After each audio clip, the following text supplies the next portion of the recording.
Hello everyone, welcome back to yet another video on shallow foundation series.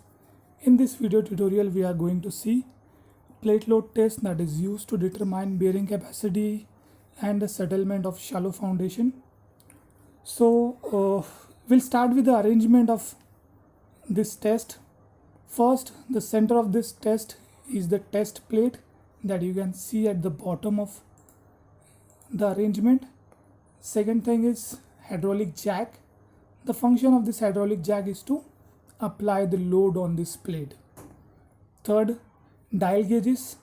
You need at least 2 dial gauges. You can provide 3 or 4 depending upon your budget. And you need one more dial gauge that is not shown in this video or this picture. That dial gauge is used to measure the load that is being applied. Third thing is reaction beam, or sometime you may have a reaction truss as well, and some supporting arrangement that is required. Okay, so this is not a typical loading arrangement. These arrangements are like, if you go on internet and search for plate load test, you will find different ways of conducting the plate load test. This is just one of that kind. Okay, so this is all about the basic arrangement of the plate load test. Remember, the most important thing in this test is the plate itself. Okay, so what we do when we start doing the plate load test is, first of all, we create this ditch that you see over here. It is also called a test pit. Okay, the width of this test pit, this one that you see horizontal, this is equals to at least 5 times of width of your plate. That is required as per our IS code, that must be carefully followed. Okay, anything else in this? No. Okay, let's go ahead. Next, we'll talk about this plate itself, because as I said, plate is the most important part in this plate load test. So test plate located at the bottom. So what you do is, you create a test pit like this, and in this test pit you create yet another pit, a small depression, and that depression is a size of that. You see another pit inside this bigger pit. That depression is a size of your plate itself. Usually it is 25 mm in depth, and width equals to width of the plate. This is what your plate looks like. Thickness, the minimum thickness of the plate, it is made of course, mild steel. The minimum thickness is 25 mm. Why 25 mm? Because less than 25 mm your plate will bend after the application of load. So you will need at least 25 mm. You could go on higher side, let's say 27, 30, 35. You can also do it like this. Second one, size of the plate should be between 300 mm to 750 mm. And the most important thing, the depth to width ratio of this plate should be equals to depth to width ratio of your foundation. If it is not possible to have equal, but that ratio should be approximately equals to depth to width ratio of your foundation. This is very important. Okay, otherwise you will not be able to correlate your data with your actual foundation. Next, let's say BP is the width of plate. In that case, this width, as we talked about earlier, width of the test pit should be equals to 5 times width of the plate.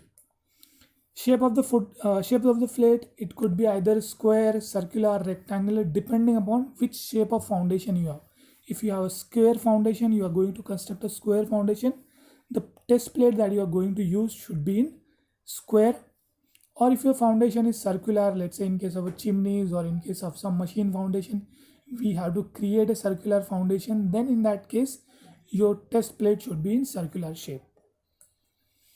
Okay, next, type of loading. How do you apply the load? That totally depends upon your site, your condition, what kind of resources you have available onto the ground, and as well as the accessibility of that test site as well.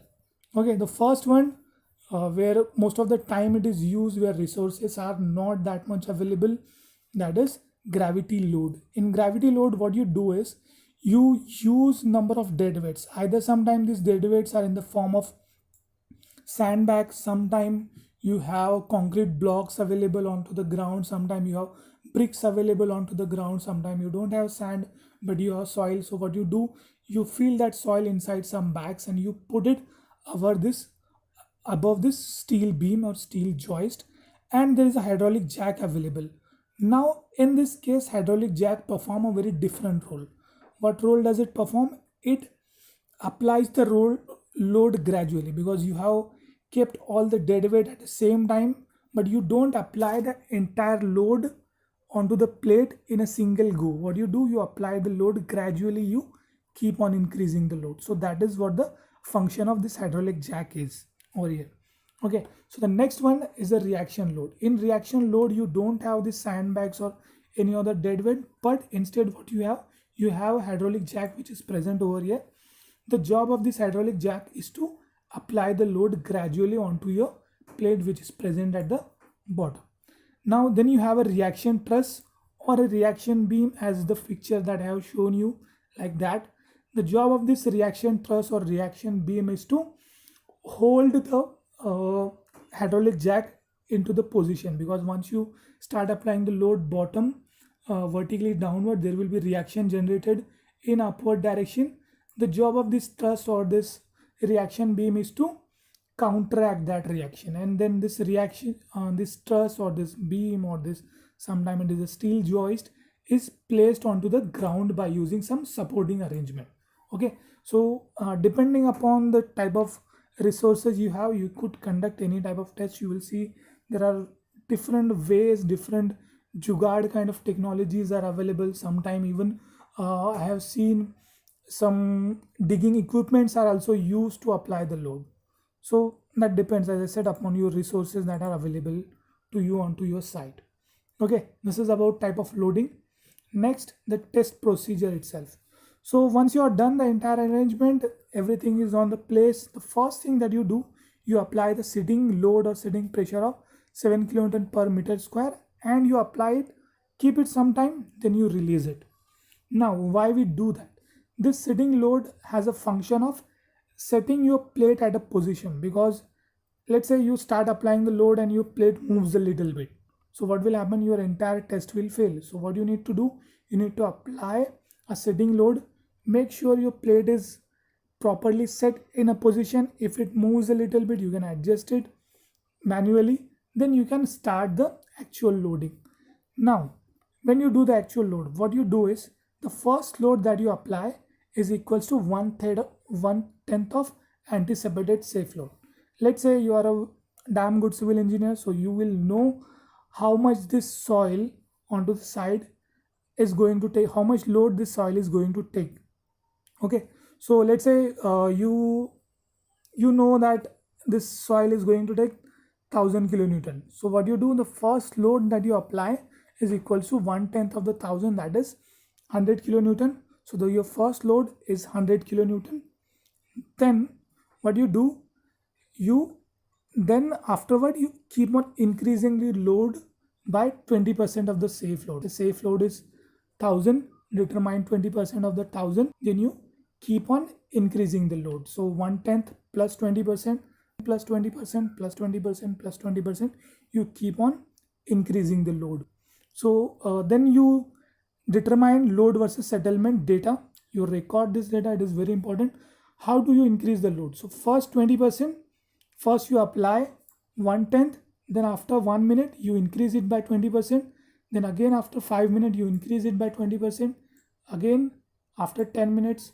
So this is how you keep on doing the load till 60 minutes. Once the 60 minutes is done, then you increase the load by 20% after every 1 hour. Okay, this is what keeps going on until the test need to be stopped. Now the question is, when do you stop the testing? So there are different school of thought, there are different codes, different ways of, different methods of stopping the load, different criteria are there. So the first criteria is that if your applied load reaches 1.5 times of the safe load. As we have discussed, let's say your expected safe load is 1000 kilonewton, so you will stop this test on if your applied load becomes 1500 kilonewton. That is the one way. Other way is if your settlement reaches 25 mm.